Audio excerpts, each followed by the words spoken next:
How would you like to discover the ideal solution to your biggest problem?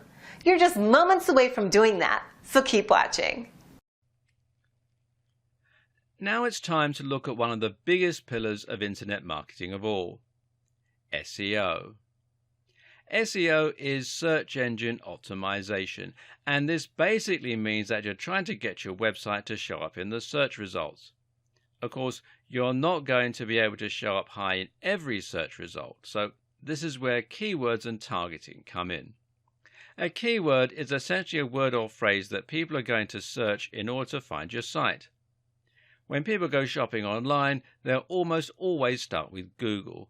And when they start with Google, they will begin by searching for the thing that they want. Very often, this will mean that they search for something like buy hats online. If you can target that precise phrase so that your page is the top result, you will not only be able to reach the right demographic, but you'll be able to target them at the precise moment they're actually planning on buying something. The same thing happens when someone looks for information. They might search for how to lose weight after Christmas, or they might search for fitness articles.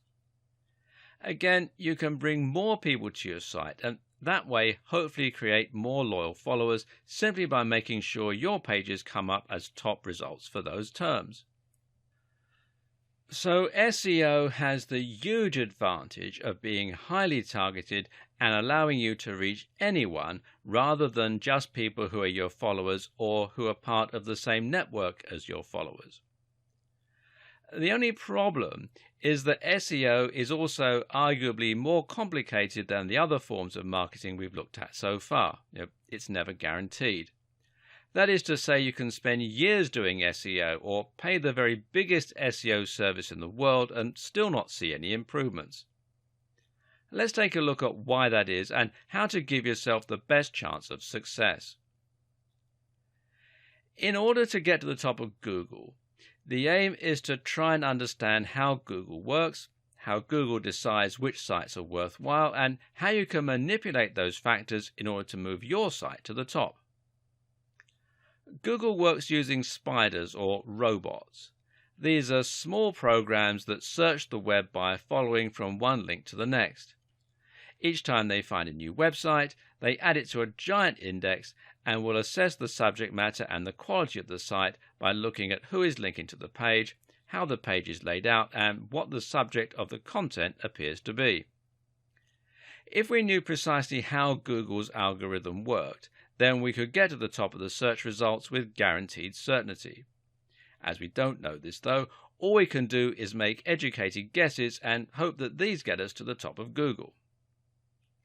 When Google first became the dominant search engine, the algorithm was fairly straightforward and was generally quite well understood by marketers. Back then we knew that Google found sites by following links on sites already in the index. Google thought of a link as testimony. The more people link into your site, the better your site must be. Google attempted to match search terms with the content on your pages. If you repeated the same phrase often enough, you stood a better chance of ranking for that term. Back then, it was easy enough to manipulate Google into doing your bidding. All you had to do was to create a website with lots and lots of content, repeat the same keywords over and over again, and get lots of other sites to link to you. It was literally a matter of whoever worked the fastest could get to the top of Google the quickest. Unfortunately, though, this also led to some very bad practices. People would stuff keywords into their text, repeating the same few phrases over and over again. People would pay for links. People would steal content and spin it, swap words for synonyms, and generally Google's results started to become dominated by spam. So Google clamped down and introduced some smarter rules and algorithms. These updates to its system were known as Penguin and Panda and really shook up the internet marketing community. Now Google is much smarter when it comes to looking for content and now values quality over quantity to a large degree. A few examples of the changes. First off, Google will now penalize websites for keyword stuffing. A density of 1 to 2% is generally recommended. Google now prefers long-form content and will reward it. Google will penalize sites that associate with spam sites. Low-quality links are worthless. Links from established authorities mean much more. A single link from Harvard is worth 1 million links from spam sites.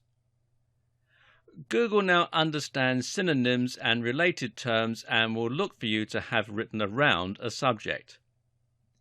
Google penalizes links that are from sites that aren't related to yours. Google clamps down hard on paid links. Google clamps down hard on stolen or reworked content. Google can now monitor how long people spend on a website or page.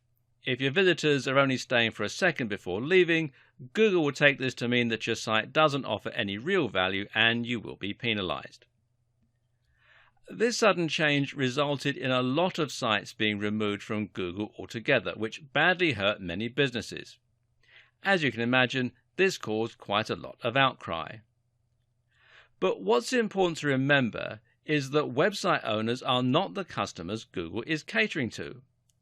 Google is catering to users who want to use Google in order to find high-quality content. Thus, Google's main and only objective is to ensure that the content it shares is relevant and interesting to the people searching for it. So, what's the best way to handle good SEO? Simple. Make sure you are providing great, relevant content. When you do this, you are aligning yourself with Google's goals. Therefore, every change Google makes will ultimately help more people to find your site.